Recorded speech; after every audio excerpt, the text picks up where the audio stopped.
अस्सलामुअलैकुम, good morning, welcome to rise and shine. मैं हूं ज़ुहैब हसन और आज बड़ा स्पेशल दिन है।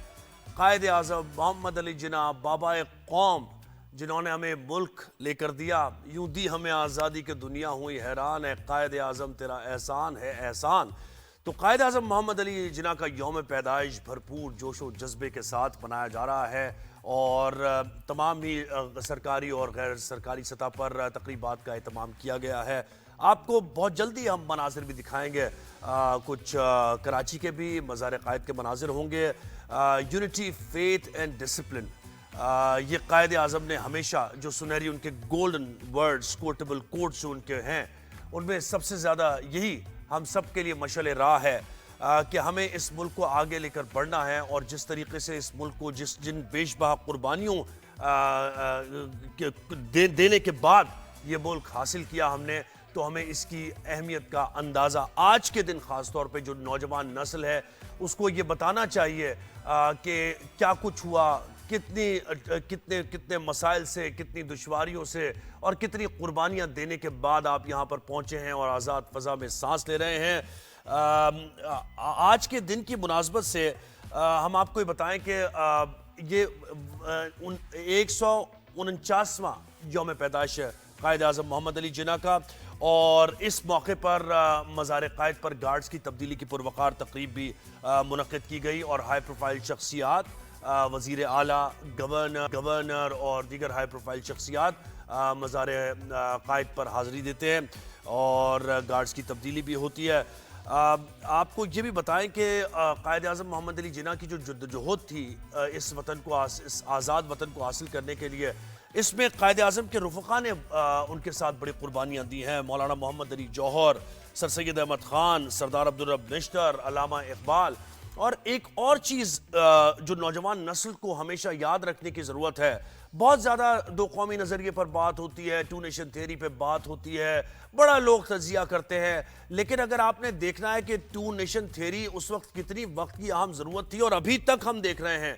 आप भारत में ज़रा जाकर देखें कि मुसलमानों के ख़िलाफ़ हो क्या रहा है, तो आपको अंदाज़ा होगा कि कितना ज़रूरी था उस वक्त के जो हालात वाक़यात थे उनको मद्देनज़र रखते हुए मुसलमानों के लिए एक अलग वतन का क़याम। और वो जो जद्दोजहद थी, उस जद्दोजहद में जिस तरीके से लोगों ने लब्बैक कहा, लोगों ने कायद आज़म मोहम्मद अली जिन्ना का साथ दिया और हमें ये वतन लेकर दिया। कई कई ख़ानदान और लोगों ने अपने करीबी रुफ़क़ा, अपने प्यारों की कुर्बानियाँ दी। वो जो हमें हमारे बुज़ुर्ग, कभी आप उनके साथ बैठे तो अपनी जब यादें शेयर करते हैं तो वो बताते हैं कि किस तरीके से वो यानी इंडिया से पाकिस्तान आए और वो आते हुए रास्ते में कितने कितने लोगों की जानों के नजराने देने पड़े और कितना जुल्म और सितम बर्दाश्त करना पड़ा इस जद्दोजहद में, लेकिन आखिरकार ये वतन हमने हासिल किया। तो हमें आज के दिन ख़ास तौर पे तजदीद अहद वफ़ा का दिन है और वो जो हमने वादे किए बाबा कौम कायद आज़म मोहम्मद अली जिन्ना से, क्या वो वादे वफ़ा कर रहे हैं और वो जो रास्ता कायद आज़म ने हमें दिखाया था, क्या हम उस रास्ते पर चल रहे हैं? कितनी नाकामियां हैं, कितनी मुश्किलात हैं, कितना हम यानी कहाँ तक पहुँच चुके हैं और कहाँ मज़ीद अभी आगे लेकर जाना है इस वतन को। तो ये सब कुछ सोचने का दिन है। अपने अंदर भी एक कहते हैं ना कि अपनी अपनी ज़ात को भी आपने देखना है कि क्या आप इस मुल्क के लिए उस तरीके से काम कर रहे हैं जैसे बाबा कौम कायद आज़म मोहम्मद अली जिन्ना चाहते थे, जो उनका विजन था, जो उनका ख्वाब था। ये उनकी देखें, आप कुछ तस्वीरें भी देख रहे हैं कायद आज़म की।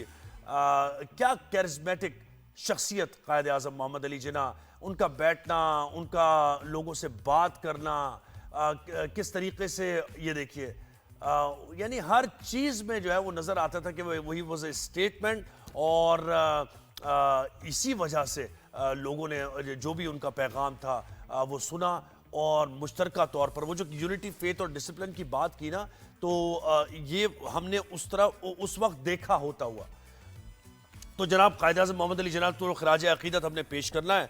वज़ीर आज़म मियां मोहम्मद शहबाज शरीफ ने भी कायद आज़म मोहम्मद अली जिन्ना को शानदार खराज अक़ीदत पेश किया है और कायद आज़म के सुनहरी उसूल कौमी मुस्तक़बिल की ज़मानत में उन्होंने न सिर्फ सियासी मुखालफिन का मुकाबला किया बल्कि साम्राज्य क़ुव्वतों को शिकस्त दी। वज़ीर आज़म मियां मोहम्मद शहबाज शरीफ ने यह पैगाम दिया आज के दिन की मुनासबत से। तो हम ये बात करेंगे और इसके साथ साथ आज क्रिसमस भी है। क्रिसमस की तकरीबात भी आपको दिखाएंगे, चर्च से कुछ बराह रास्त मनाजिर होंगे कि वहाँ पर क्या तकरीबात, क्या फेस्टिविटी चल रही है, कैसे सेलिब्रेट किया जा रहा है। कुछ गेस्ट भी हमारे साथ होंगे। तो इस वक्त ज़रा बढ़ते हैं वकास बाकर मौजूद है मज़ार कायद पर, उनसे ज़रा आंखों देखा हाल जानते हैं। वकास, आप इस वक्त क्या देख रहे हैं मनाजिर? लोग आ रहे हैं जोक दर जोक कायद आज़म मोहम्मद अली जिन्ना को खिराज अकीदत पेश करने के लिए और उन कुर्बानियों को याद करने के लिए जिसकी वजह से हम आज़ाद फ़ज़ा में आज सांस ले रहे हैं। जी बिल्कुल, बाबाए कौम हजरत कायद आज़म मोहम्मद अली जिन्ना के 149वें यौम पैदाइश के मौके पर आज न सिर्फ पाकिस्तान में बल्कि बैरून मुमालिक पाकिस्तानी सिफारत खानों में भी तकारीब का इनेकाद किया जा रहा है। और बाबाए कौम हजरत कायद आज़म मोहम्मद अली जिन्ना की वलवला अंगेज शख्सियत और उनके पाकिस्तान की जद्दोजहद को कामयाब बनाने पर उनको खिराज अकीदत पेश किया जा रहा है। इस वक्त गार्ड्स ऑफ ऑनर की तब्दीली की तकरीब मज़ार कायद पर जारी है, जिसके बाद मज़ार कायद को आवाम के लिए खोल दिया जाएगा। गवर्नर और वज़ीर आला मुराद अली शाह काबीना अरकान के हमरा मज़ार कायद पर हाजिरी देंगे और बाबाए कौम को खिराज अकीदत पेश करेंगे। उसके बाद तीनों सर्विसेज चीफ के नुमाइंदे, डीजी रेंजर, मेयर कराची, तमाम सियासी जमातों के नुमाइंदे, अराकीन कौमी सूबाई असम्बली भी बाबाए कौम के मज़ार पर हाजिरी देंगे। और फिर 12 बजे के बाद बाबाए कौम हजरत कायद आज़म मोहम्मद अली जिन्ना के मज़ार को आम अफराद के लिए खोल दिया जाएगा। यकीनी तौर पर बाबाए कौम कायद आज़म मोहम्मद अली जिन्ना की शख्सियत इतनी हमाजहत शख्सियत थी कि दुनिया भर में इस वक्त तक 600 से जायद किताबें कायद आज़म मोहम्मद अली जिन्ना की शख्सियत, उनके किरदार, उनकी जद्दोजहद पर लिखी जा चुकी है। उनकी जिंदगी के करीबन तमाम ही पहलुओं पर किताबें लिखी गई हैं, न सिर्फ उर्दू जबान में, अंग्रेजी में, फ्रांसीसी में, बलोची में। अच्छा वकास, मुझे बताएं कि मज़ार कायद पर तो ये तकरीबात होंगी और पूरा दिन ही ये चलता रहेगा सिलसिला। इसके अलावा गवर्नमेंट की सतह पर क्या क्या तकरीबात है जिनका एहतमाम किया गया है? देखिए, मुख्तलिफ हुकूमती इदारों में भी बाबाए कौम कायद आज़म मोहम्मद अली जिन्ना के यौम पैदाइश की मुनासबत से तकारीब का इनेकाद किया जाता है। मज़ार कायद मैनेजमेंट बोर्ड और कायद आज़म अकेडमी की जानिब से भी इस मौके पर तलबा और तालिबात के दरमियान तकारीर के मुकाबलों का इनेकाद किया गया और इसी तरह दीगर स्कूलों में भी तकारीब का इनेकाद किया जा रहा है। चूँकि आज एक क्रिसमस भी है तो उस मुनासबत से भी हुकूमती शख्सियात मुख्तलिफ गिरजाघरों में जाकर अपने मसीही भाइयों को आज उनकी जो त्यौहार है उस पर मुबारकबाद भी दे रहे हैं। कायद आज़म मोहम्मद अली जिन्ना के यौम पैदाइश के हवाले से जो यहाँ पर मुख्तलिफ तकारीब का सरकारी सतह पर भी इनेकाद किया जाता है। और उसके अलावा आज गवर्नर वज़ीर आला खास तौर पे मज़ार कायद पर हाजिरी देते हैं। काबीना अरकान के हमरा भी मज़ार कायद पर हाजिरी देते हैं भी और वज़ीर आला भी, और उसके साथ साथ गवर्नमेंट की सतह पर भी तकरीबात का एहतमाम किया गया। अच्छा, कायद आज़म मोहम्मद अली जिन्ना का जो विजन था ना, वो हमेशा जो भी उन्होंने बात की है नौजवानों को उन्होंने एड्रेस किया और उन्होंने इस अहमियत को हमेशा उजागर किया है कि अगर किसी मुल्क ने तरक्की करनी है तो उसमें नौजवानों का किरदार बहुत अहम होगा और उनको एक सेंस ऑफ ओननेस अगर नौजवानों के अंदर है और वो अपने मुल्क को तरक्की की राह पर गामजन करना चाहते हैं तो फिर उस मुल्क को कोई रोक नहीं सकता तरक्की करने से। तो नौजवान हमेशा फोकस यानी अगर आप देखें कि फोकस रहा कायद आज़म मोहम्मद अली जिन्ना का। और कुछ नौजवान ऐसे भी हमारे, एक तो हर फील्ड में ही हैं जो पाकिस्तान का नाम रोशन करते हैं, साइंस और टेक्नोलॉजी के मैदान में भी, दरस व तदरीस के मैदान में भी, दीगर मैदानों में भी, खेल के मैदानों में भी इस तरह हमारे नौजवानों ने वंडर्स किए हैं। और अभी recently Asia cup under 19 Asia cup जो हुआ है, भारत को धूल चटाई है और बुरी तरीके से भारत को शिकस्त दी है फाइनल में। और उसमें जो मेन कंट्रीब्यूशन था उस फाइनल को जितवाने में वो समीर मिनाज का था, यंग प्रॉमिसिंग पाकिस्तान के बैट्समैन जिन्होंने 113 गेंदों पर 172 रन बनाए और भारतीय बॉलर्स को जो है वो ऐसे छक्के चौके लगाए कि उसके बाद कोई जवाब नहीं था भारतीय बॉलर्स के पास और पूरी टीम डिमोरलाइज हो चुकी थी। जिस तरह समीर खेल गया तो पूरी टीम जो है ना उसके पास कोई जवाब नहीं था। तो हमें ज्वाइन किया है समीर मिनाज के फादर हैं काशिफ मिनाज। अब दोबारा से टीम चली गई है वर्ल्ड कप खेलने और मुझे लगता है कि वर्ल्ड कप भी पाकिस्तान अंडर 19 की टीम जीत कर आएगी। तो वेलकम करते हैं काशिफ साहब आपको। कैसे हैं आप? गुड मॉर्निंग जी। अस्सलाम वालेकुम जी। गुड मॉर्निंग जी। वालेकुम सलाम। काशिफ साहब, आज बड़ा अहम दिन है हमारी कौम के लिए। बाबा कौम कायद आज़म मोहम्मद अली जिन्ना का यौम पैदाइश हम सेलिब्रेट भी कर रहे हैं और बहुत ही अभी 2-4 दिनों की बात है कि पाकिस्तानी अंडर-19 जीत कर आई है, आपके साहबजादे ने बेहतरीन परफॉर्म किया है। तो ज़रा यहीं से गुफ्तगू को शुरू करते हैं कि कायद का पाकिस्तान, नौजवानों का किरदार और आपको कितना फख्र है समीर की परफॉर्मेंस पर। जी बिल्कुल, माशाल्लाह मेरे बच्चे ने जी एक बहुत अच्छी परफॉर्मेंस दी है, जिसके ऊपर बहुत ज्यादा खुशी है हमें और पूरी फैमिली को, बल्कि फैमिली तो दूर पूरे पाकिस्तान को खुशी हो रही है। मैं बड़ा फख्र महसूस कर रहा हूँ कि मेरे बेटे ने ये कारनामा अंजाम दिया है और अपने सबसे बड़े दुश्मन मुल्क इंडिया के खिलाफ। तो उसकी ये मेहनत का फल है। छोटा सा था तो 7.5 साल का जब से मैं इसको क्रिकेट खिला रहा हूँ और माशाल्लाह उसने बहुत ज्यादा मेहनत की है, जिसका फल आज सब देख रहे हैं और उसकी मेहनत का फल उसको भी मिल रहा है आज।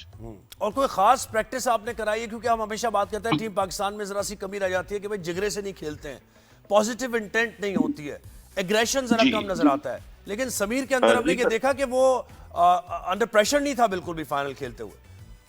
जी सर, मेरे 3 बेटे हैं माशाल्लाह और तीनों ही इसी क्रिकेट लाइन में हैं। बड़ा बेटा अराफात मिन्हाज जो ऑलरेडी 4 T20 इंटरनेशनल मैचेस खेल चुका है पाकिस्तान की तरफ से, और अब ये समीर मिन्हाज है, और इसके बाद तीसरा बेटा है जी अंडर 15 में अब्दुल्ला मिन्हाज। अल्हम्दुलिल्लाह जी, मैं चाहता हूं कि मेरे तीनों बच्चे इतना अच्छा परफॉर्म करें, इस मुल्क की खिदमत करें ताकि दुनिया इनको याद रखे। बाकी आपने जो पूछा कि इनकी प्रैक्टिस के लिए कुछ खास किया, छोटे होते तो जब ये 1-1.5 साल तो मैं इनको खुद करवाता रहा, फिर आखिरकार मुझे जब महसूस हुआ कि इनके लिए एक कोई अच्छे लेवल का कोच होना चाहिए, तो मुल्तान के एक बहुत मशहूर कोच हैं जिन्होंने पूरी ये बच्चों की नर्सरी तैयार की है क्रिकेट की। उनका नाम है ताहिर महमूद फैज। ये लेवल 2 पीसीबी के कोच हैं। इन्होंने पूरे मेरे बच्चों के ऊपर मेहनत की है। अराफात मिन्हाज को भी इन्होंने ही तैयार किया है, समीर मिन्हाज को भी इन्होंने ही तैयार किया है, और अब अब्दुल्ला मिन्हाज को भी वही तैयार कर रहे हैं। बाबर आजम के फैन है समीर जी। ये भी जान के देखे ना, हमारे कुछ जिनको हमने स्टार्स बनाया वो कुछ ऐसे थे, टेक्निकली साउंड नहीं थे, लेकिन ये अच्छा है कि समीर के जो जिनसे वो सीखते हैं वो टेक्निकली साउंड बैट्समैन है। जी बिल्कुल। हाँ, तो ये मुझे बताएं बाबर से कैसे लगा हुआ देख के उनको कि भाई मुझे इस तरह खेलना है और जरा अपनी इनिंग्स को बिल्ड करना है आहिस्ते आहिस्ते। जी देखें, बाबर एक पाकिस्तान के क्या दुनिया के एक सुपरस्टार हैं और बहुत मतलब उनका नाम है, तो लाजमी बात है जब कानों में आवाज गूंजती है ग्राउंड के अंदर, जब बच्चे प्लेयर्स के साथ होते हैं, तो ये भी समीर भी एक बॉल बॉय के तौर पे ग्राउंड में ही प्रैक्टिस जाता था।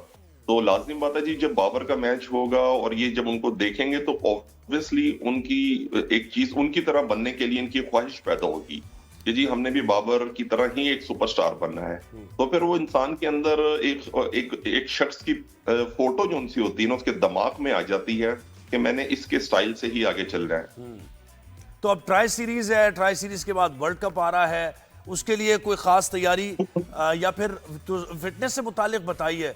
डाइट बहुत ज्यादा कंट्रोल रखता है समीर, क्योंकि देखें ना हमारे लड़कों में जरा फिटनेस का भी जरा छोड़ देते हैं, सीरीज नहीं होती तो खाना पीना शुरू कर दें, इसकी वजह से थोड़े से इस बारे में क्या सोचते हैं? इसमें सर यूं है जोएब भाई कि जो इनको 3-4 महीने का जो यहाँ पर कैंप लगा था, मुल्तान में ही था इनका अंडर 19 का कैंप, वह ये एशिया कप और वर्ल्ड कप की टीम के लिए। मैं सबसे पहले तो उन सब मैनेजमेंट को सैल्यूट करता हूं जिन्होंने हमारे बच्चों को अपने बच्चों की तरह इनको तैयार किया, इनकी रहनुमाई की, इनका ख्याल रखा। आज उन्हीं की बदौलत ये बच्चों ने आज ये मार्का मारा है और हमारे सबसे बड़े दुश्मन से ये जीत छीनी है। तो मैं उनको सबसे ज्यादा सैल्यूट करता हूं कि उन्होंने इनके ऊपर बहुत काम किए। बाकी डाइट का भी लाजमी बात है, ये ख्याल रखते हैं और जिम ट्रेनिंग होती है बकायदा। उसके बाद बच्चे पढ़ भी रहे हैं तीनों माशाल्लाह, ए लेवल्स मुझे बताया दिल धड़क रहा था जब ये समीर शॉट्स खेल रहा था बड़ी बड़ी और छक्के मार रहा था कि यार जरा ठहर जाओ, रुक जाओ, थम जाओ, ऐसा हो रहा था। मैं थोड़ा सा बता दूं, चलो मैं खुद भी अंडर 19 मुल्तान रीजन को प्रेजेंट कर चुका हूं अपने टाइम में, तो मैं खुद भी एग्रेसिव प्लेयर था। तो मैं चाहता था कि मेरे बच्चे भी एग्रेसिव प्लेयर रहे, इनके अंदर कॉन्फिडेंस बहुत ज्यादा बिल्ड किया गया है। हाँ। क्योंकि इनको बताया गया कि जिसके अंदर कॉन्फिडेंस होगा वही जीतता है, कॉन्फिडेंस के बगैर वाले लोग पीछे रह जाते हैं। सही बात। तो जब वो खेल रहा था एक डर सा तो होता है, अल्लाह ना करे अगली बॉल पे कहीं आउट हो जाए, लेकिन आजकल की क्रिकेट की रिक्वायरमेंट ही यही है कि आपने इस तरीके से खेलेंगे तो आप आगे नहीं, निकलेंगे। लेकिन जो डर ये है मैंने वो देखा उसकी पीछे। प्रैक्टिस मतलब उसने हुक भी बिल्कुल सही किया, स्टांस सही था, उसका बैलेंस था, पुल भी, उसके बाद उसने लॉन्ग ऑफ लॉन्ग ऑन पे जो छक्के मारे हैं खास तौर पे जी, एक पैर जी। निकाल के, तो वो बड़ी प्रैक्टिस आपने कराई है लग रहा है। सर वो ताहिर महमूद फैज ने बिल्कुल करवाई है। माशाल्लाह ये बच्चे मुल्तान में क्रिसेंट क्रिकेट क्लब, जो एक बहुत जाना माना नाम है, जहां से बहुत सारे सुपरस्टार्स जी। पैदा हुए हैं, तो ये बच्चे भी उधर ही खेलते हैं और वहीं पर ये सारी प्रैक्टिस चलती है। अच्छा, और बतौर पाकिस्तानी मुझे बताएं, ज़रा एक फादर के तौर पे तो आपका इमोशनल अटैचमेंट है, एक पाकिस्तानी की ऐसे जब आप देखते हैं कि कोई पाकिस्तानी कहीं ज़बरदस्त परफॉर्म करता है या पाकिस्तानी टीम कोई कप लिफ्ट करती है, कैसी एकदम से फीलिंग आती है? और नौजवानों के बारे में आप क्या सोचते हैं? कायद के पाकिस्तान में नौजवानों की जगह के बारे में क्या सोचते हैं? पूरी उम्मीद है सर नौजवान? बिल्कुल ये कायद का पाकिस्तान है जी। और जो उन्होंने हमें बच्चों को उन्होंने जो तालीम दी है कि जी आपने यूं ही ये सारा करना है, इसी को मुल्क को आपकी वजह से ही सारा चलाना है, और बच्चे मेहनत कर रहे हैं। और बात है ये कायद का पाकिस्तान है और इसकी हिफाजत भी अब जो आने वाली नस्लें हैं इन्होंने ही करनी है, और अपनी कुव्वत और ताकत से करनी है, अपनी महारत से करनी है। इन्होंने ही इस मुल्क का ये सारा चलाने का वो होगा इनका सबब। बिल्कुल ऐसे ही है।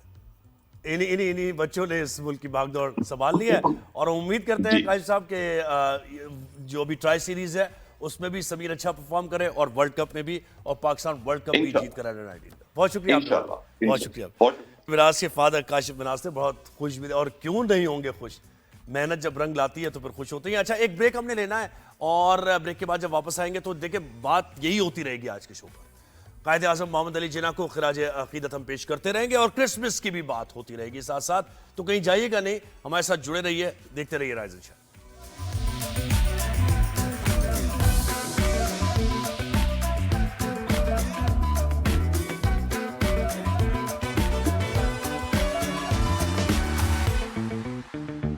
जी, welcome back to rise and shine. और हम कायद के पाकिस्तान की हम बात कर रहे हैं। कायद के पाकिस्तान में आप देखें कि सबको आज़ादी है, यानी जब आज़ादी की हमने बात की तो जो इस मुल्क में रह रहा है, बस रहा है, इस मुल्क की हदूद के अंदर, उसको भरपूर आज़ादी है। मजहबी रसूमात अदा करने की पूरी आज़ादी है, उनको विक्टिमाइज नहीं किया जाता, उनकी हर जगह सुनवाई होती है, बल्कि कभी कभार तो बहुत से केसेस में हमने देखा कि मेजॉरिटी से आगे रखा जाता है, क्योंकि वो माइनॉरिटीज में है, तो उनको ये किसी भी तरह की फीलिंग ना आए कि शायद उनको उनके साथ कोई बायस रवैया है। तो पाकिस्तान के अंदर जब भी आप देखें कि क्रिसमस आता है तो मसीह बरादरी आज़ादी के साथ चर्च जाती हैं अपनी तकरीबात, और उसमें मुसलमान भी शरीक होते हैं, उसमें हिंदू कम्युनिटी भी शरीक होती है, और सब मिलकर वो जश्न मनाते हैं, उनके साथ यकजहती का इजहार भी करते हैं। इसी तरह जब हिंदुओं के त्यौहार होते हैं, इसी तरह जब सिख बरादरी के त्यौहार होते हैं, आप बाबा गुरु नानक का आप देखें कि जब हिंदू यात्री आते हैं तो किस तरीके से उनका इस्तकबाल किया जाता है, मेहमान नवाजी की जाती है।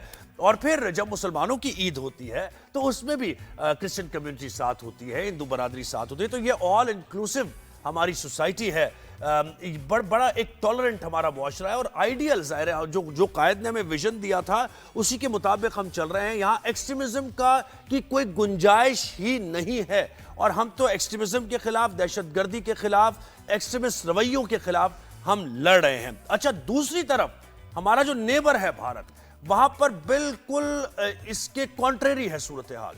वहां ना शख्सी आज़ादी है, ना वहां पर मजहबी रसूमात की आज़ादी है, वहां पर तबकाती निज़ाम है। वहां लोगों को, जैसे मुसलमानों को आप देखते हैं कि बहुत से लोगों के साथ जुल्म किया जाता है, मारा पीटा जाता है। अभी रिसेंटली एक खातून का जो है वो नकाब उतारी गई, जबरदस्ती उनकी नकाब उतारी गई। फिर अभी रिसेंटली जो कल भी हमने मनाजिर आपको दिखाया कि क्रिश्चियन कम्युनिटी को कितना थ्रेटन किया जा रहा है। लाहौर की सेलिब्रेशन जरा और आपको दिखाते हैं। कैथेड्रल चर्च से हमें ज्वाइन करी है सपना कमाल। जी सपना, बताएं भाई, आंखों देखा हाल शेयर करें हमसे, क्या मनाजिर है वहां के, क्या सेलिब्रेशंस हो रही हैं और रात भर क्या तकरीबात होती रही? आपने भी मिठाई खाई, खिलाई आपको मिठाई इन्होंने? जी देखिए ज़ुहैब, इस वक्त लाहौर के मनाज़र इस तरह हैं कि मैं ये कहूँगी कि हमारी ईद से ज़्यादा पंजाब हुकूमत ने क्रिसमस के लिए जो है यहाँ पर जो है काफ़ी सारे इंतज़ामात किए। लाहौर के मुख्तलिफ मुकामात पर सजावटें की गई हैं, क्रिसमस ट्री लगाए गए हैं और हर तरफ जो है खुशियाँ बिखेरी जा रही है।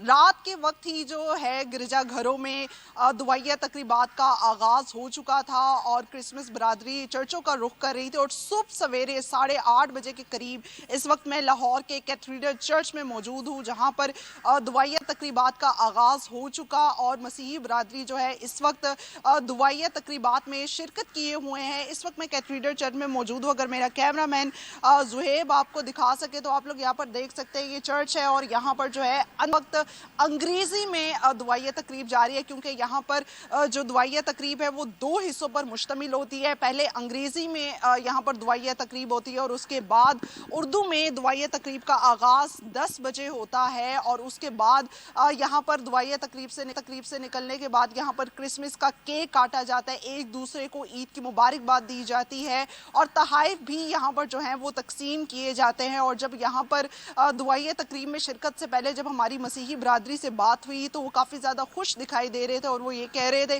कि पाकिस्तान में अक़लियतों को मुकम्मल आज़ादी हासिल है और वो यहाँ पर अपना मजहबी त्यौहार आज़ादी से मजहबी जोश व जज्बे अक़ीदत व एहतराम के साथ मना रहे हैं। जबकि लाहौर के तमाम तर गिरजा घरों को जो है बरकी कुमकुमों से जो है वो सजाया गया है, अंदर जो क्रिसमस ट्री लगाए गए हैं और लाहौर की सड़कों की भी यही सूरत हाल है। हर तरफ इस वक्त जो है वो जश्न का समा है को और सेलिब्रेशंस हो रही हैं। बहुत शुक्रिया सबना हमें चर्च से हवाल दे रही थी। केक भी काटा जाएगा। अच्छा, अब हम एक ब्रेक लेंगे और ब्रेक के बाद वापस आएंगे तो हमारे साथ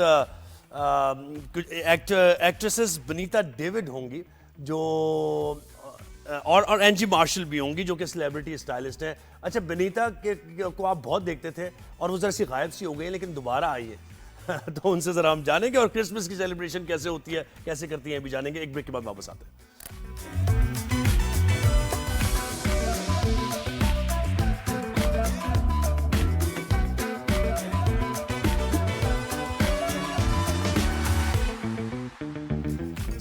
वेलकम बैक। हम क्रिसमस की तकरीबात की बात कर रहे हैं, सेलिब्रेशंस की बात कर रहे हैं। तो अब हमारे साथ बड़ी फेमस एक्ट्रेस जो कि गायब सी हो गई थी, जैसे हमने आपको बताया, बनीता डेविड, वो हमारे साथ हैं और आज ईद का दिन है, खास तौर पे थोड़ा सा वक्त निकाल के हमारे लिए आई हैं। उनको वेलकम करते हैं। और एनजी मार्शल जो कि सेलिब्रिटी स्टाइलिस्ट हैं और वो भी आज इस इंपॉर्टेंट दिन पर उन्होंने राइज एंड शाइन में थोड़ा सा वक्त हमें दिया है, टाइट स्केड्यूल से वक्त निकाला। दोनों को वेलकम करते हैं। Good morning, welcome to rise and shine और बहुत बहुत मुबारक क्रिसमस।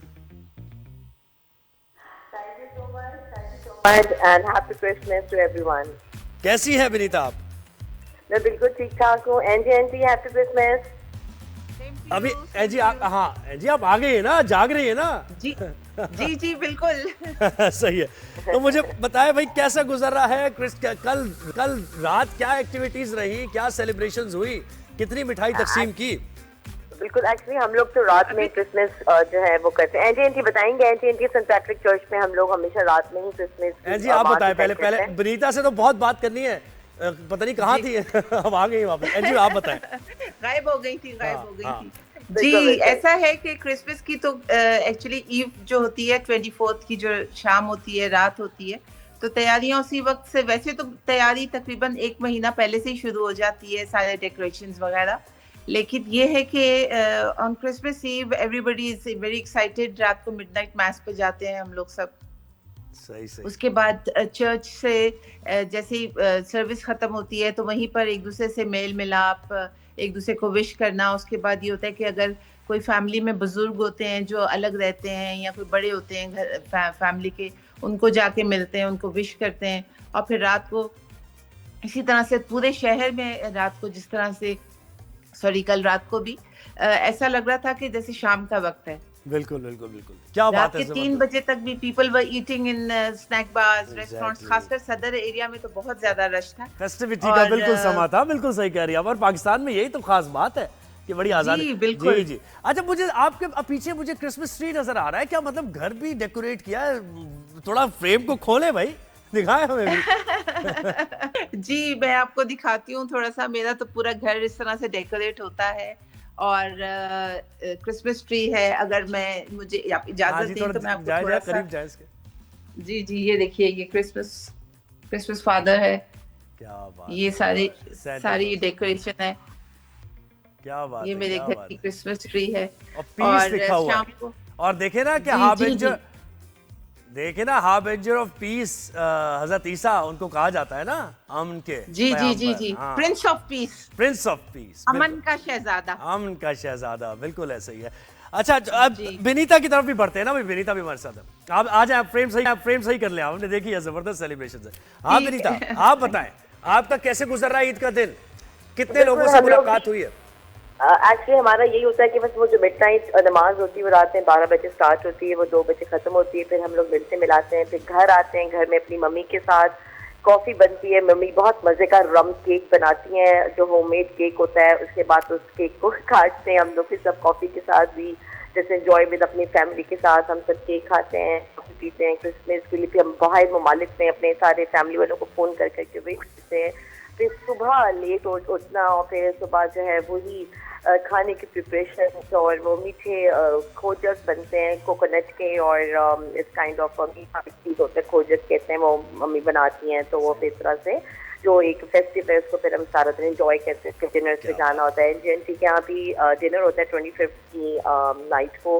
तो वहाँ पे भी बहुत सारे सेलिब्रिटीज पाकिस्तान के काफी मतलब सारे हमें तो हमारे ये लग रहा वहाँ पे था आते कि भाई वो लाफ्टर कहाँ गया, मॉर्निंग शोज से वो लाफ्टर नहीं आ रहा, वो मिमिक्री नहीं हो रही मॉर्निंग शोज के अंदर, तो पता ही चला कि विनीता गायब है। नहीं वो मॉर्निंग शो तो बेताब थे हम, बेताब से याद आया आपको कुछ? बेताब जी मेरा भी कम बैक हुआ है। मैंने अभी बेताब में एक स्ट्रॉन्ग कैरेक्टर कर रही हूँ। उसके अंदर मेरा जो है वो एक आयशा उमर जो है उसकी मम्मी का कैरेक्टर कर रही हूँ, जो उनके जो फादर होते हैं बबलू, उससे मेरी शादी हो जाती है और अब मुझे उसने डाल दिया। तो ऑन एंड ऑफ मैं बेताब में बुलबुले में आप लोगों को नजर आऊंगी डेफिनेटली। मॉर्निंग शोज अब रहे कहाँ, बस अब कम ही गिने चुने मॉर्निंग शोज है, वरना मैं तो सुबह जब जाती हमारा थी है ना तो मुझे आपके खुद लिए, नहीं- जब दिल चाह करे आ जाया करे, क्या हो गया? बिल्कुल एंड आप बहुत अच्छे, यू गाइस आर अमेजिंग। मुझे बहुत जो है वो आप लोग का अक्सर जब भी क्लिप देखते हैं मुझे बहुत मजा आता है। अरे थैंक यू। अच्छा मुझे बताएं जी, आप मुझे बताएं, नहीं करते हैं ना बात। अच्छा हमारे विनीता, आप क्योंकि काफी अरसे बाद आई है ना, तो हमारे पीछे जो लोग बैठे हैं पूरी टीम, पता नहीं कितने सवाल मुझे कहे जा रही है, ये भी पूछे बिल्कुल मैंने इन सब के साथ बहुत काम किया हुआ है और मैंने कोई हजारों से तादाद मैंने मॉर्निंग शोज करी हैं और मैं बहुत करती थी। सही बात है। अच्छा जी आप मुझे बताएं, कभी ऐसा हुआ, आप सेलिब्रिटी स्टाइलिस्ट है, कभी ऐसा हुआ कि आपने खुद किसी का स्टाइल किया और आपको लगा कि ये तो वो है ही नहीं, ये लग ही नहीं रहा वो, या ये वो लग ही नहीं रहा? जी अक्सर होता है, हाँ। इस तरह से अक्सर होता है। बल्कि होता ये है कि बाज दफा जो एक्ट्रेस या जो भी सेलिब्रिटीज होते हैं जब वो करते हैं तो वो खुद कहते हैं कि तुमने तो मुझे बिल्कुल चेंज कर दिया, मेरा तो ये नॉर्मल स्टाइल ही नहीं है। फॉर इंस्टेंस अगर किसी के बाल कर्ली हैं तो आपने उनको इस तरह से स्टाइल करके स्ट्रेट कर दिया, जेल बैक कर दिया, उनके मेकअप की जो उनकी एक रूटीन होती है उससे हटके आपने उनका मेकअप कर दिया। तो होता है, ऐसा बहुत होता है जी। अच्छा, और एक और आपको प्रॉब्लम पता है क्या होती होगी? मुझे तो ज्यादा पता नहीं है इस बारे में, लेकिन सबकी एक जैसी शक्ल होती है अब। ये भी एक बोटॉक्स कराने के बाद सब एक जैसी हो जाती है, तो आप उनको कहती नहीं भाई मैं क्या चेंज करूं, सभी तो आप एक जैसी लग रही है, एंजेलिना जोली जैसी। जी यही तो फिर चैलेंज होता है ना, जब आप एक प्रोफेशनल होते हैं, जब आपकी ट्रेनिंग्स प्रॉपर होती हैं and specially when you want to do your best, तो फिर ये होता है कि आप अपने आप से ये कहते हैं कि I am going to compete with myself, और जो मैंने काम किया उससे बेहतर काम करूं इस दफा। जी अच्छा, आप सुनीता का भी ज़ाहिर है आपने उनको भी स्टाइल किया होगा, मुझे बताएं कि उनके अंदर रैंप पर बड़ी सुनीता की तो खाला भी हैं आप, तो मैं उसकी चाची हूँ। चाची हैं जी सही है जी। तो मुझे बताएं कि उनमें क्या खास बात है उनके फीचर्स में, क्योंकि रैंप पे बहुत ज्यादा पॉपुलर रही सुनीता जितना भी उन्होंने काम किया। जी सुनीता के साथ ये है कि सुनीता के जो फीचर्स है ना वो एकदम से एनहांस हो जाते हैं, आप जरा सा मेकअप करें वो बिल्कुल ट्रांसफॉर्म हो जाती है। और सेकेंडली ये है कि कोई भी प्रोफेशनल मॉडल जो होती है वो जब रैंप पे कदम रखती है तो वो उसको रैंप को ओन करना होता है, उसके अंदर एक कंफर्ट होना चाहिए है और उसके अंदर एक वर्सेटाइल तरीका होना चाहिए कि जब भी वो अपने आप को प्रेजेंट करे तो उसमें चेंज कर सके। एक्ट्रेसेस का भी यही होता है, जैसा हम कहते हैं कि सो एंड एक्ट्रेसेस, या फॉर इंस्टेंस सुनीता को ही कह लीजिए। अच्छा, मुझे बताएं कि डिफरेंट लोग, मुझे बताएं चुपके से आपको कौन शिकायत करता है, या ये बनीता करती है या सुनीता, कि देखें अगर हम एक साथ दोनों काम कर रही हैं, सुनीता ने आके कान में कह दिया कि बनीता का मेकअप अच्छा नहीं हो रहा, ऐसा हुआ चाची? मैं बता रही हूँ आपको, ऐसा होता है। नहीं, ऐसा कभी नहीं हुआ। And I think as a makeup artist मुझे खुद भी, एज अ प्रोफेशनल, मुझे खुद भी इस बात का एहसास होना चाहिए, और हर किसी को होना चाहिए कि फेवरेटिज्म नहीं होनी चाहिए, बिल्कुल भी। अच्छा, मुझे बताएं बनीता, कैसा रहा ये? अभी आपने शो किया एक गुजरात में, नादिया हुसैन भी उसमें थी, सुनीता भी साथ थी, कैसा रहा? मैंने जितनी सुनीता एक्चुअली जो है मेरी कजन, आपको पता है मेरी फुप्पो की बेटी, वो मेरे से बहुत ऑपोजिट है। मैंने सुनीता को जो है ना कराची एयरपोर्ट से इस्लामाबाद के गुजरात के जो है ना वहां तक मैंने सुनीता को इतना मैंने टिकटॉक बनाई है, उसको इतना मैंने डांस कराया, हालांकि वो इसकी नेचर नहीं है कि वो इतना जो है वो मूव करे, लेकिन वो मुझसे बोलती है कि जब बनीता मेरे साथ होती है तो कुछ भी पॉसिबल है। तो वो सिर्फ जाती इसलिए मेरे साथ है, कहती नहीं ये होगी तो मुझे एंजॉयमेंट करूंगी। तो मैंने उसके साथ, नादिया के साथ मैंने इतनी चीज टिकटॉक बनाई, और हम लोग इतना वो वायरल हुआ, इतना मजा आया मुझे इन लोग के साथ, मैं वो बता नहीं सकती। मजे की बात। अच्छा, मुझे बताएं अभी कोई मीटअप हो रहा है, कोई गेट टुगेदर आज हो रहा है? असल में पूछने का मकसद आप समझ गई होंगी कि अगर थोड़ी बहुत अगर जगह हो तो मैं भी आ जाता हूँ, क्या है इसमें ऐसा? जी, मोर देन वेलकम। जी दोनों, हाँ बनीता, मोर देन वेलकम। हर किसी के घर में सेलिब्रेशन होती है क्रिसमस पे, मेरे यहाँ भी हर साल क्रिसमस पार्टी होती है, तो यही तो मौके होते हैं कि आप एक दूसरे के साथ अपनी खुशियाँ शेयर करें। सही बात। वैसे मैं पता है मटन कढ़ाई बहुत शौक से खाता हूँ। क्या शौक से खाते हैं? मटन कढ़ाई में शौक से खाता हूँ, तो बस ख्याल रखिएगा थोड़ा। मगर क्रिसमस की तो पूरा डिनर जो होता है वो थोड़ा डिफरेंट होता है ना। अच्छा, बस साइड में रख लीजिएगा, क्या ख्याल है बनीता? होना चाहिए ना? नहीं, और एनजीएनटी के घर का डिनर बहुत मजे का होता है। ये टर्की भी वहाँ पे बनता है, टर्की भी होता है, बहुत वैरायटी होती है फूड की, और खालिद अनम, तहमीना जी, और बहुत सारे वहाँ पे आपको मॉडल्स और एक्ट्रेस मिलेंगे, और आई मीन ओपन हाउस होता है, आई मीन आए और एंजॉय करें। और एनजीएनटी तो हमारे जो है ना खानदान की जो है ना वो माधुरी डिस्केट है, मैं तो इनको माधुरी बोलती हूँ, इतनी वो खूबसूरत है, इतनी वो स्टाइलिश है, इनको तो मैं बड़ी तारीफ। अब बनीता, मुझे आप मिमिक्री भी करती हैं है ना? करती थी, अब तो मैं भूल गई, मगर मैं करती थी। इस शो पर बगैर मिमिक्री किए नहीं जाएंगी आप? एक दफा एनजीएनटी को बहुत पहले मैं बता दी थी छोटी सी बात कि एक दफा मैं और एनजीएनटी बैठे हुए थे, और एनजीएनटी को रॉन्ग नंबर पे बहुत तंग कर रहा था, बार बार फोन करके वो उसको तंग करता था। एनजीएनटी को भाई हेलो। अब एनजीएनटी बेचारी मासूम सी, शरीफ सी, भोली भाली सी, सीधी सादी से, मैंने कहा भाई बनीता यार, ये मुझे बंदा इतना फोन करता। मैंने कहा एनजीएनटी मुझे फोन दें आप मुझे दें फोन। मैंने लिया फोन। अब जब उसका फोन आया तो मैंने कहा हाँ भाई, क्या बात है, अगर तूने फोन किया ना तो मैं तेरी टांगे छत पे लगा दूंगी। एनजीएनटी हंस के वो जमीन पे गिर गई। एनजीएनटी इतना हंसी, और वो बंदे ने दोबारा, कभी वो कह रही बनीता दोबारा कभी कॉल किया। अभी तो मैंने बहुत और भी कुछ बोला, मैं बोल नहीं सकती तो मगर मैंने उसको इतनी ठीक ठाक सुनाई। एंटनी ने बोला भाई बेटा तूने मेरा काम कर दिया, और मैंने जो है ना वो बस लाफ कर, तो मजा आया था बहुत। क्या बात है, जबरदस्त है। अच्छा, आप दोनों मुझे अब बताएंगी, थोड़ा सी मजे की बातें तो होती रहेंगी और वक्त ऐसे निकल रहा है कि पता नहीं चल रहा, लेकिन एक बड़ा अहम मामला भारत के अंदर हम ये देख रहे हैं कि इंटॉलरेंस मतलब बढ़ती जा रही है, इंटॉलरेंट मुआशरा बनता जा रहा है, एक्सट्रीमिज्म पर मबनी मुआशरा बनता जा रहा है। अभी भी जो फुटेजेस कुछ आई हैं क्रिसमस के दौरान भी थ्रेटन किया जा रहा है, धमकियां दी जा रही हैं। आप कैसी कंपैरिजन करती हैं जब देखती हैं ऐसा नहीं था इंडिया और अब ऐसा होता जा रहा है, और उसके बरक्स पाकिस्तान में क्या यानी आप क्या समझती हैं, क्या फील करती हैं? जी, आई थिंक इसका एक तो मसला ये है कि जब बच्चे बड़े हो रहे होते हैं ना, तो आपको उनके अंदर एक टॉलरेंस का जो वो है एस्पेक्ट है वो जरूर डालना चाहिए, शेयरिंग का एस्पेक्ट डालना चाहिए। हमें अपने बच्चों को एजुकेट करना चाहिए कि हमें जब इस दुनिया में रहना है तो हमें हर किस्म के जो लोग हैं उनके साथ बना के रखनी है, उनके साथ दोस्ती रखनी है, अंडरस्टैंड करना है कि डिफरेंट लोगों के डिफरेंट बिलीफ्स हैं, डिफरेंट रिलीजन्स हैं, और हमें उनको एक्सेप्ट करना है। Acceptance is very very important. Fortunately हम पाकिस्तानी हैं, और मेरा तो बचपन पूरा जो यहाँ पर जिस तरह अंदाज से गुजरा है, हमें कभी फील नहीं हुआ कि हमारे साथ कुछ ज्यादती हो रही है या हम अपना जो त्यौहार है वो मना नहीं सकते हैं, तो फ्रीली हमने हमेशा सेलिब्रेट किया है। जी जी बिल्कुल। विनीता आप बताएं, आपके तो फ्रेंड्स भी होंगे वहां पर, बात होती रहती होगी बॉलीवुड में भी इधर, तो क्या वो क्या सोचते हैं इस बारे में जो कुछ हो रहा है भारत के अंदर? वही मैं यही कहना चाहूंगी कि एनजीएनसी वाली बात है कि एक्सेप्टेंस होनी चाहिए, आपको जो है एक दूसरे के रिलीजन को रिस्पेक्ट करनी चाहिए। वही वाली बात है कि आई डोंट थिंक सो कि ऐसी इन बातों को जो है वो नेगेटिव थॉट में लेके जाना चाहिए, इन बातों को बढ़ावा देना चाहिए, ट्रोल करना चाहिए बार बार और ये सारा कुछ इस तरह से। तो मेरे ख्याल से कि आई डोंट थिंक सो इस चीज़ को जो है ना बहुत ज़्यादा हाईलाइट किया जाए।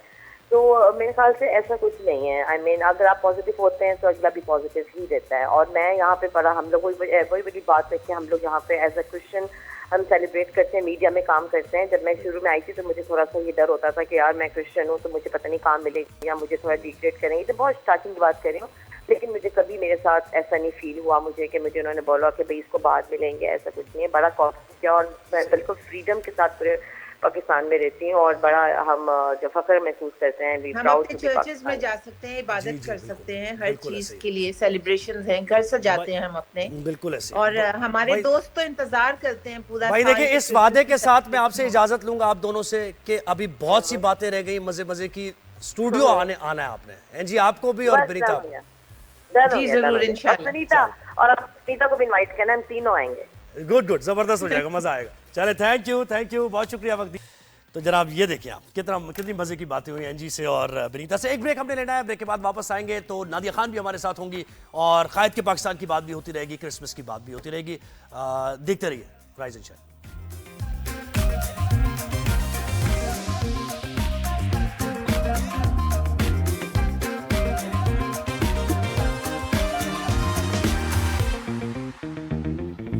जी welcome back after the break. Frame complete हो गया है। आई एम बिल्कुल सरप्राइज। बहुत मिस कर रहे थे हम सब आपको। Thank you. देखिए आप मिस किया, मैं आ गई और आज बहुत ही खास दिन है, बहुत ही स्पेशल दिन। बिल्कुल ऐसे ही है। कायद आज़म मोहम्मद अली जिन्ना बाबा कौम, उनका यौम पैदाइश है और हम सेलिब्रेट कर रहे हैं। क्या पर्सनालिटी, चाहे कांग्रेस के लोग हों चाहे गोरे हों, जब जिन्ना बात करते थे तो लोग सुनते थे। क्या लॉजिक, क्या रोब और क्या अंदाज। तो हम भी जब हम भी बड़े हुए ना, हम उन स्टोरीज के साथ, और जब भी मेरे अब्बा बात करते हैं उन आंसुओं के साथ, उस गम उस दुख के साथ, और फिर आज़ादी का मतलब समझ आता है क्योंकि हमारे बड़ों ने तो एक्सपीरियंस किया है ना। तो मैंने क्या, मैंने वीडियो बनाई आपने। हाँ, मैंने वो जिन्ना स्वीट की वीडियो बनाई, मैंने उन तस्वीरों की वीडियो बनाई और उस वक्त जो अब्बा के जज्बात थे और मेरे, वो सब कैप्चर किया, मैंने रिकॉर्ड किया। जरा देखिए वो क्या नादिया ने कैप्चर किया और उस वक्त क्या जज्बात और एहसास थे नादिया, देखिए। ये खूबसूरत रियल तस्वीरें लगी हुई हैं पार्टीशन की, कायद आज़म की, अब्बा नॉस्टैल्जिक हो। भाई ये मुझे बताइए क्या है पिक्चर्स? ये देखिए ना, उस वक्त तो ब्रिटिश राज था। ये किसी नहीं, ये किसी फॉरेनर का, वो गोरे का ना, जो ब्रिटिशर्स थे उस टाइम, उनका बच्चों को कैसे रैम में ले जाके, और ये उनके, ये देखिए ये भी बच्ची आने का ये इससे भी आगे बहुत खूबसूरत। ये तो इंजन के ऊपर बैठे हैं, ये ऐसे आए थे पाकिस्तान में। कायद आज़म मोहम्मद अली जिन्ना, फातिमा अली जिन्ना, बिल्कुल सबसे अच्छी फोटोग्राफ बॉडी। ये देखें, वाह, ये गांधी हैं। कायद आज़म कभी यहाँ ठहरे थे, यहाँ उन्होंने वॉक की होगी, यहाँ बैठे होंगे। जी तो ये आपने देखा नादिया, क्या बात है। वैसे जब भी आप जाते हैं और मतलब उस दौर में, अच्छा कहते हैं ना कि आप है नहीं, हमने सारा एक्सपीरियंस नहीं किया वो, लेकिन जब आप जाते हैं उनकी चीज़ों को देख रहे होते हैं तो फिर आप वहीं पहुंच जाते हैं, कुछ है ना, ये फीलिंग आती है। तो हमें जो ज्वाइन किया है कासिम अली शाह साहब ने, जो कि मोटिवेशनल स्पीकर है। बहुत शुक्रिया कासिम अली शाह साहब, आपने हमें ज्वाइन किया राइज एंड शाइन में। Good morning. मुझे बताइएगा कि हम कायद आज़म की बात करते हैं, मोहब्बत का इजहार करते हैं, मज़ार कायद पर जाते हैं, मज़ार इकबाल पर जाते हैं, हाज़िरी देते हैं, मोहब्बत का इजहार, इसके साथ हम ऐसा क्या नहीं कर रहे? हम कहाँ पर इस वक्त खड़े हुए हैं या मैसेज क्या था कायदे आजम का जिसको हम फॉलो नहीं कर रहे और हमारी इस यंग जनरेशन ने कहीं भुला सा दिया है? आपने क्या क्या देखा, जरा बताइए। जुहेब, ये एक बड़ी ट्रेजेडी है कि आज 78 साल गुजर चुके हैं पाकिस्तान को बने, और जो शायर मशरिक थे जिन्होंने ख्वाब देखा था पाकिस्तान बनने का और फिर इसको अमली ताबीर कायद-ए-आज़म मोहम्मद अली जिन्ना ने इसको मुमकिन बनाया। इस ख्वाब को देखने वाले ने ख्वाब 1931 में देखा था और 1947 में पाकिस्तान मार्ज़े वजूद में आया। ट्रेजेडी ये है इन 78 सालों में कि हम इकबाल और कायद-ए-आज़म की जो फ़िक्र थी उसको हम उजागर नहीं कर सके, उसको हम निसाब में नहीं ला सके, उसको हम ये यंगस्टर्स जो हमारे 12 करोड़ से ज़्यादा यूथ है वो उस फ़िक्र से वाकिफ़ ही नहीं है। मेरा ये ज़ाती ख्याल है कि बाबा कौम कायद-ए-आज़म मोहम्मद अली जिन्ना, उनके ज़िंदगी के वो वाक़यात जो बताते हैं वो कितने बड़े इंसान थे, उनकी क्या इंटेग्रिटी थी, क्या वैल्यूज़ थी, उनको निसाब में शामिल करना चाहिए। अभी चंद दिन पहले किसी पार्क में इलामा मोहम्मद इकबाल के मुजस्मे के साथ बच्चे उस मुजस्मे की बेहुरमती कर रहे थे और पास खड़े लोग कहीं मुस्कुरा रहे थे, कुछ मना कर रहे थे। मुझे ऐसा लगा कि उस दिन वो इलामा मोहम्मद इकबाल के मुजस्मे की बेहुरमती नहीं कर रहे, वो पूरी कौम की बेहुरमती कर रहे हैं, क्योंकि वो वाकिफ़ ही नहीं है कि ये कितने बड़े मुफक्किर हैं और वाकिफ़ ही नहीं है कि कायद-ए-आज़म कितने बड़े इंसान हैं। जी, ज़रा कायद-ए-आज़म की जो पर्सनालिटी, इतनी ग्रेसफुल, इतनी कैरिज्मेटिक, बोलने का अंदाज़, उनके पहनने का अंदाज़, लोगों से बात करने का अंदाज़, उसके बारे में कुछ बताइएगा। इसमें कोई शक नहीं है जी, कायद-ए-आज़म की लाइफ पे कई किताबें हैं और जो मेरी सबसे पसंदीदा किताब है वो कायद-ए-आज़म के नाम से ज़िया शाहिद साहब ने उसे कंपाइल किया हुआ है और एक reference book, coffee table book के तौर पे भी वो प्रेजेंट की जाती है। उसमें जितने वाक़यात कोटेड हैं उनसे पता लगता है कि कायद-ए-आज़म एक इंतहाई नफीस, शाइस्ता, शुस्ता और सबसे बढ़ के एक man of words, man of character थे। तो दुनिया में आज जो वैल्यूज़, कैरेक्टर पढ़ाया जाता है कि वादा करो पूरा करो और जो डिसाइड कर लो करके दिखाओ और अपनी विल पावर से साबित करो कि बीमारी भी जो है उससे भी लड़ना है और उससे लड़ते लड़ते वो करके दिखा देना जो एक नामुमकिन काम है, कायद-ए-आज़म ने वो करके दिखाया। तो उनकी ज़िंदगी से तो कोई शक नहीं है, बहुत से असबाक सीखे जा सकते हैं। बिल्कुल बिल्कुल, आपने सही कहा। ज़ाहिर है वो तो मतलब जो पर्सनैलिटी थी, इतनी इंस्पायरिंग पर्सनैलिटी थी और इसी वजह से हमने इतना बड़ी अचीवमेंट हुई। अच्छा, मुझे ये बताएं कि कायद-ए-आज़म ने हमें कहा कि भाई यूनिटी, फेथ एंड डिसिप्लिन, काम काम और बस काम, ये वो गोल्डन वर्ड्स हैं जो हमेशा हम सुनते बहुत समझ आते हैं, अब समझ आते हैं, बिल्कुल समझ आते हैं, ज़रूरत भी हमें है इसकी। तो यूनिटी भी उस तरीके से नहीं जो हम तसव्वुर करते थे या कायद-ए-आज़म। फेथ, ईमान का मसला अगर हम बात करें तो हम गैर मुतज़लज़ल होना चाहिए, लेकिन बहुत सी जगहों पर हम घबरा से जाते हैं। डिसिप्लिन की बात करें, सबसे ज्यादा कमी मुझे लगता है ये है, डिसिप्लिन की। Discipline, yes. तो कासिम साहब जरा ये बताइए, इन तीनों चीजों को हमने क्या छोड़ दिया या हम फॉलो नहीं कर रहे, इस पर जरा सी बात कीजिए थोड़ी। ये बड़ी ट्रेजेडी है। कौमों के अरूजो ज़वाल की दास्तान पढ़िए, rise and fall of Nations पढ़िए, किताबें पढ़िए इस मौजू पे। ये जो तीनों खूबियाँ और सिफ़ात कायद-ए-आज़म बताते थे कि डिसिप्लिन चाहिए, तंजीम चाहिए, एक फ़िक्र चाहिए और सबसे बढ़ के एक ऐसी अप्रोच चाहिए प्रोग्रेसिव किसी नेशन को आगे लेके जाने के लिए। ट्रेजेडी ये है कि ये सारी नेशन उसमें भी नहीं पाई जाती और इस मुल्क को चलाने वाले भी कायद-ए-आज़म के असल मैसेज से वाकिफ़ नहीं है। आप ज़रा सोचिए, जिसको बाबा कौम हम कहते हैं, दुनिया में फादर ऑफ नेशन, किसी भी आप दुनिया के मुल्क कौम को देख लीजिए, फादर ऑफ नेशन का जो मैसेज है वो सिर्फ तस्वीर और मैसेज नहीं, अमली तौर पे पूरी कौम उसको फॉलो करती है। और हमारी ट्रेजेडी ये है कि इकबाल का मैसेज, जिन्ना का जो मैसेज है और जिन्ना साहब का सबसे बड़ा जो खूबसूरत मैसेज था काम काम काम, यानी एफर्ट जो है उसका कोई नेमुल बदल नहीं है। बदकिस्मती से अगर आप HDI देखते हैं, ह्यूमन डेवलपमेंट इंडेक्स पाकिस्तान का, उसका नंबर दुनिया में 193 मुल्कों में से पाकिस्तान 169 नंबर पे है। वो बदतरीन एक HDI है हमारा और उसकी वजह सुस्ती और काम चोरी है।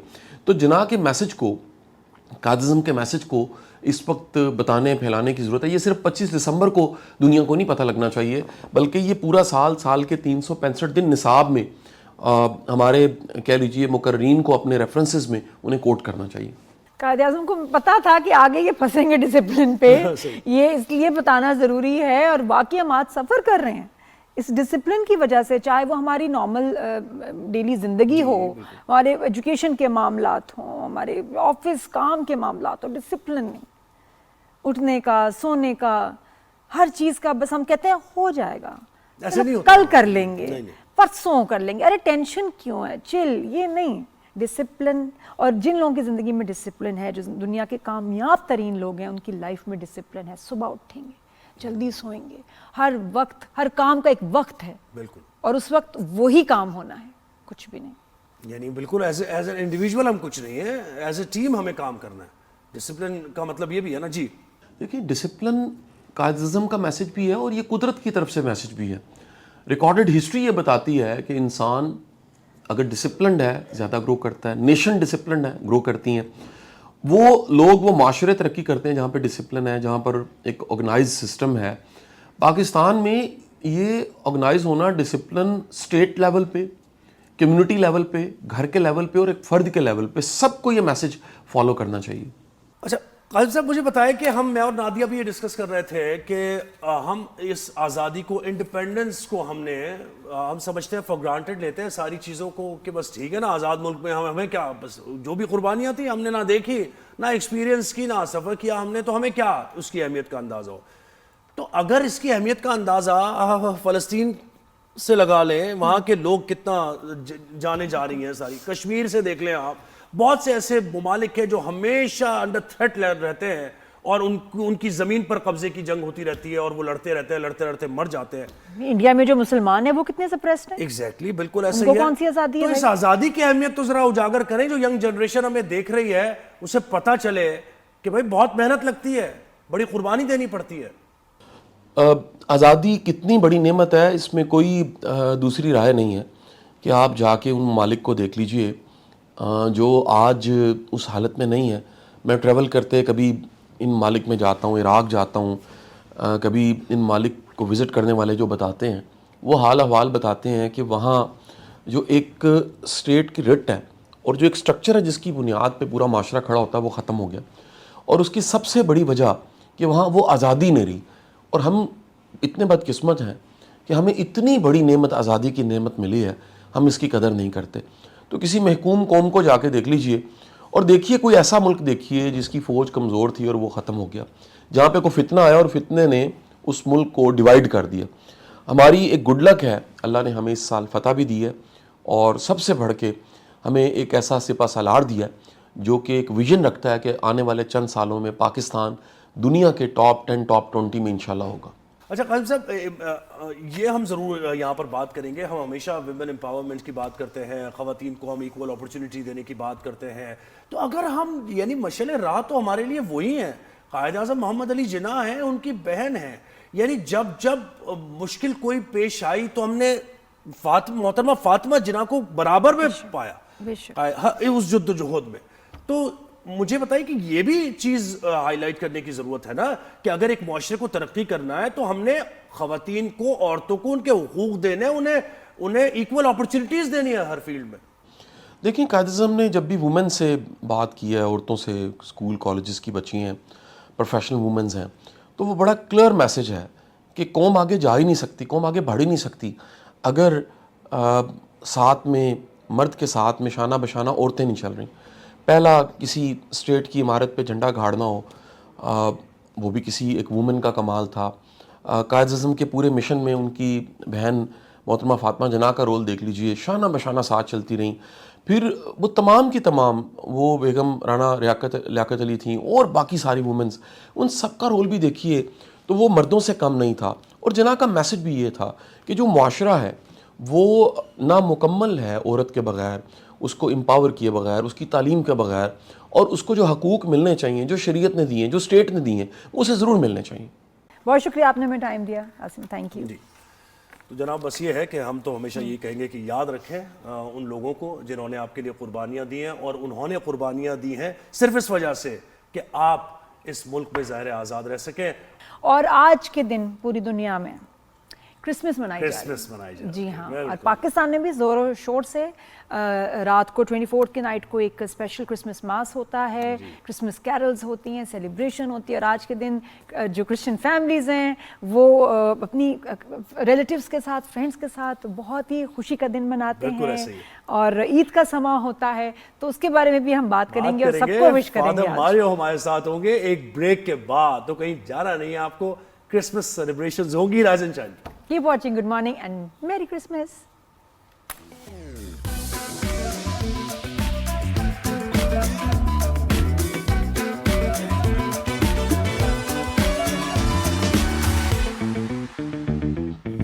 Welcome back after the break. Good morning everyone.